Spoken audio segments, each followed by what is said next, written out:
Bonjour à tous, on se retrouve pour un nouvel événement. Aujourd'hui, le The 50 se dispute à Vincennes sur un parcours de 2100 mètres, départ autostart, parcours rapide donc, une course européenne. Ils seront 16-5 ans au départ, 9 en première ligne, 7 en seconde ligne, des concurrents qui n'ont pas gagné 121 000 euros. Rencontre qui s'annonce très intéressante à étudier avec quelques points d'appui me semble-t-il. Avant de démarrer, vous donnez mon choix en 6 donc pour ce The 50 et tous les paris associés. Je vous rappelle que vous pouvez vous abonner à la chaîne YouTube de The Turf et vous pouvez aussi activer la cloche pour être informé dès que mon prono est posté. Allez, j'y vais. En 6. Écoutez, en tête, j'ai retenu deux élèves de Jean-Michel Bazir. Je m'appuie sur les Bazirs pour ce The 5 Ordre, avec en première position le numéro 13, Fortnite. Il vient de finir 3e du prix Lilius au début du mois d'octobre à Vincennes.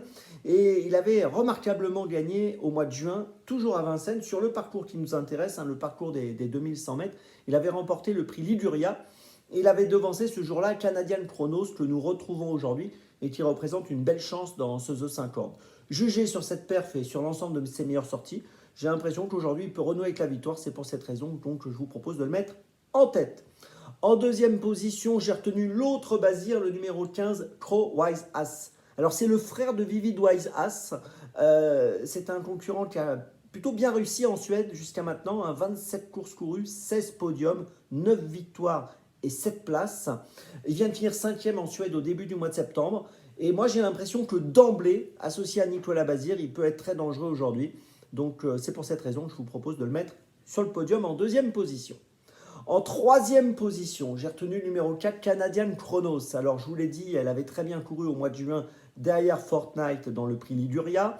Dernièrement, on l'a vu finir deuxième à Anguin au début du mois d'octobre, deuxième à Vincennes mi-septembre, on l'a vu gagner à Argentan au mois d'août. Bon, tout ça pour dire qu'on est obligé de la garder. En quatrième position, j'ai retenu le 5 Indocile. Alors attention, il est parfois fautif. Il vient d'être disqualifié fin septembre au Mont-Saint-Michel, mais auparavant, il avait gagné 5 courses de suite. Il faut savoir que à la fin du mois d'août, sur ce parcours des 2100 mètres qui nous intéresse aujourd'hui, en étant déféré des 4 pour la première fois, comme aujourd'hui, eh bien, il a gagné. Donc tout ça pour dire qu'on est obligé de le garder. En cinquième position, je retiens le numéro 2, Ikem. Alors c'est un cheval qui a des qualités, qui reste sur une perf plutôt très encourageante le 17 octobre dernier dans le prix Freya. Et jugé sur cette sortie et sur ses meilleures tentatives, je pense qu'il peut prendre largement une place dans cette course. Il est 2 sur 3 associé à Franck Nivard, donc attention à lui. Et puis en sixième position, j'ai tenté un petit outsider qui partira en seconde ligne. Alors il n'a pas le numéro idéal, numéro 10 pour lui, Condor Bar. Mais bon, c'est en même temps un cheval qui sait finir, donc ça peut se gérer, ce numéro 10. Condor Bar, donc en sixième position, le 10. Il vient de finir 4e à Anguin. Il a bien couru ce jour-là. Canadian Chrono, c'était 2e, donc c'est plutôt une bonne ligne. On l'a vu également faire l'arrivée toujours à Anguin au mois de juillet. Bon voilà, c'est un concurrent qui, s'il a un parcours fluide et qui peut exprimer pleinement sa fin de course, sa pointe de vitesse, pardon, eh bien il est capable de venir prendre un petit lot dans ce The 5. Je vous résume mon choix en 6. Le 13, le 15, le 4, le 5, le 2 et le 10. Départ de la course à 20h15 aujourd'hui, attention.